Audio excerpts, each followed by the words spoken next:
Yo, what is going on, my fellow weebs? Chrono here, and welcome back to the channel.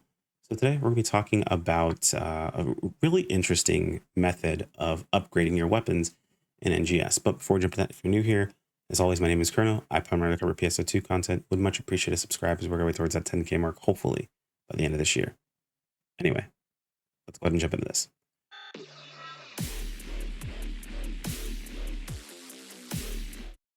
So what if I told you could essentially fabricate experience? Now, this is one of the first times I've ever said this sentence unironically, but it is utilized, or it's cleverly utilized in game mechanics.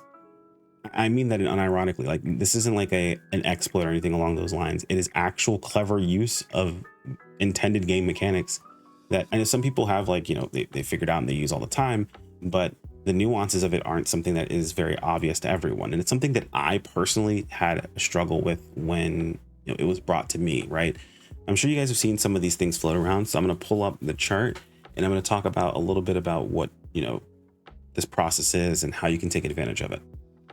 So we have a lovely chart here made by Mitch. I believe it was made by Mitch. I'm not 100% sure. I'm pretty sure that's Mitch's character down here. It's a lovely chart here made by Mitch.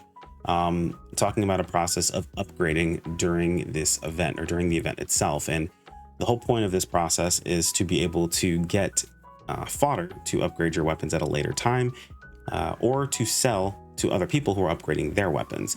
This essentially allows you to take advantage of a system that is put in the game for whenever you are upgrading your gear, that I'm going to refer to as the same weapon multiplier. And what that same weapon multiplier does is says, if you are using a base weapon and a piece of fodder that are the same weapon, then we will increase the amount of experience that is gained by that fodder piece.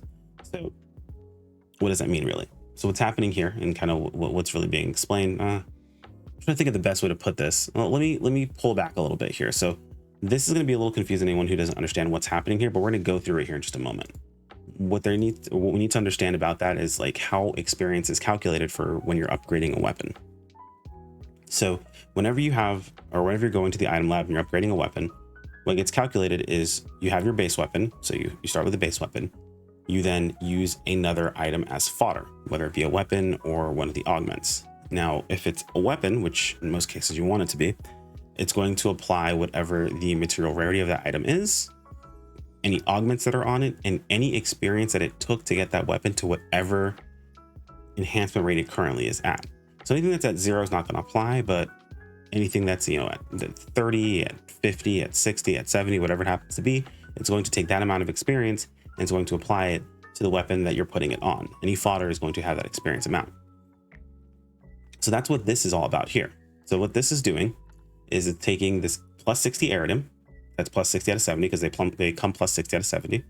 It's applying 31 gold prim sword 2s to get this weapon to 65. Now, specifically, it's using gold prim sword 2s because it's going to get more experience out of doing so. You're getting 100k plus 900, which I think it gets explained over here behind me, but I'm kind of in the way. Let me just slide over here for a second. So there you go. On my work, we calculated using gold prim sword 2s, which is 100k 900. So just so you guys are aware how that works, that's the amount that's being used. So you want to make sure that this is the sword, not just the augment. Takes a little bit longer, but it does give you a bit more experience. That gets you to 65, right? And then you take that weapon and you apply it to another iridium sword. The reason why you apply it to the iridium sword and you don't apply the iridium sword to it is because it's taking this amount, it's applying it to the weapon itself, and then it's applying all the multipliers that are applied on top of that as well. A few multipliers are being applied here, and one very specific multiplier is being taken advantage of, the same weapon type multiplier, or the same weapon multiplier, not the same weapon type. It's very important that it's actually the same weapon, not the same weapon type. Same weapon type would be like if it's sword, sword. Same weapon is literally iridium, sword, iridium, sword. So what happens here is all this experience that we have that we've just shoved into this iridium sword, right, is now in this sword. And when we apply this sword to this iridium sword, it gets all this experience, the level of this weapon as it normally would, the level it took to get to this weapon as it came from this plus 60, multiplied by not only the great success rate, but the same weapon bonus. That's what's actually happening here in this situation. So you're taking that multiplier, and each time you do this process, you multiply it again. So you're effectively taking this 31, these 31 gold prim sword 2s, and you're just carrying them and multiplying them over and over and over again until you get to a plus 90 weapon, not plus 60, I'm sorry, plus 90 weapon. And that is a lot of experience. Now, granted, to do this method, you do have to limit break a few weapons, right? This is out of 80, and then this one, of course, is out of 90. So you have to do that plus out of 80s and then 190 to do this process itself. But this allows you to take what is effectively only 31 gold prim sword 2s and a bit of extra resources to get a plus 90. This applies to everything. I repeat, this applies to everything in the game. So all of the iridiums that we have stacked up, this process also applies to.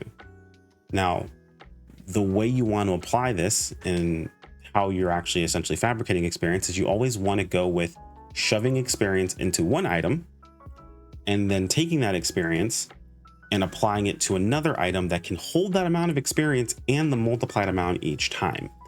So that's kind of what happened here, right? So we shoved 31 gold prim sword 2s into this iridium, gave us the 65, and then this can still hold all that experience plus the multipliers to give us the 68. Now this can no longer hold all this experience in the multipliers. It's going to need a little bit more, so we put it at 80. So now it's 73. This is going to need to be out of 80 because of course it's 73. So we apply it here. Well, now it's 80.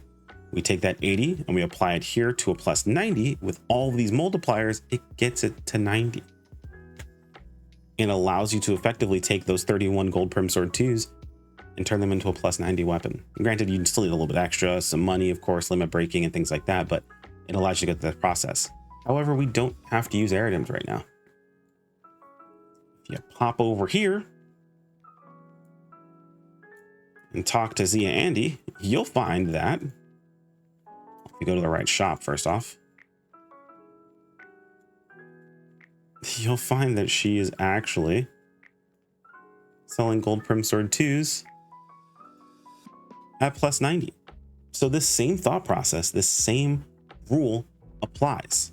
You can take all these gold prim swords and effectively just put them into weapons over and over again, taking advantage of that multiplier. Now, there is an optimal way to do this. I believe someone on Twitter has already done this. I could not find the example of this when I went looking for it, and I searched around for about an hour, so I want to keep looking into it. But I wanted to bring you guys the ideology of this process because this applies anytime we have access to a bonus, we have access to weapons with limit breaking already completed.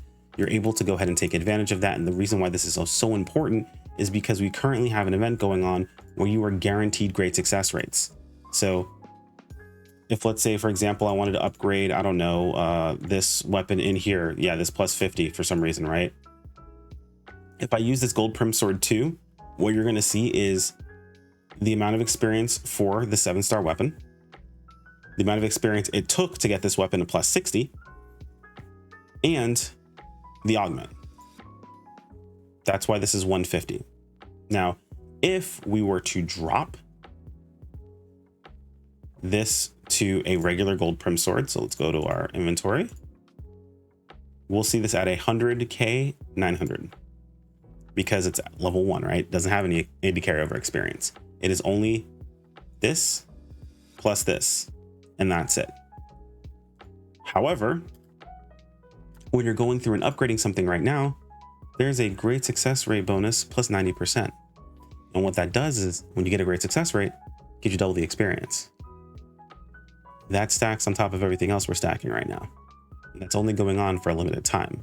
And the reason why it's important to take care of this now is because all that experience that you've banked up and saved up, well, now you can make fodder weapons. You've taken advantage of the great success rates. So effectively, you've not only fabricated experience out of taking advantage of the multipliers of the same weapon type bonus or the same weapon bonus, you've also fabricated experience from the great success rate.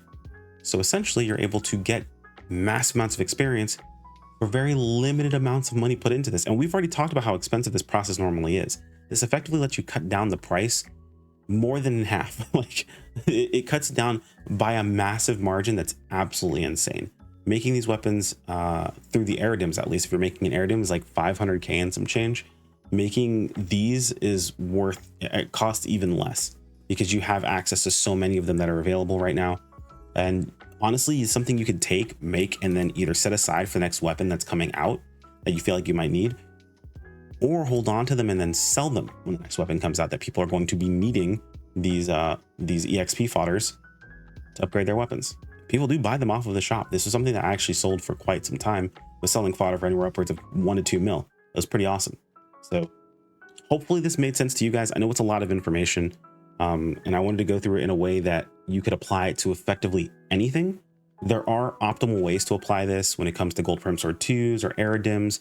There was someone in my alliance, Astro, who actually was the reason I even went and looked into this so much, because they were talking about how they applied it to using Aeridims specifically.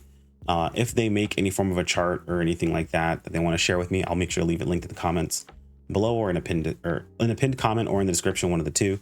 And if you guys happen to find that link to the tweet that shows someone doing this with gold prims, I'll go ahead and leave that linked in the video description or in the pinned comment as well.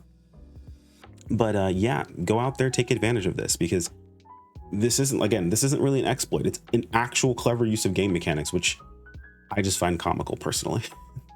Anyway, guys, like if you enjoyed the video, sub if you want to keep up with more. Let me know of ways that you guys take advantage of this. And as always, thank you to the channel members. You guys are fantastic. I'll see you all next time. Take care, my friends. Peace out.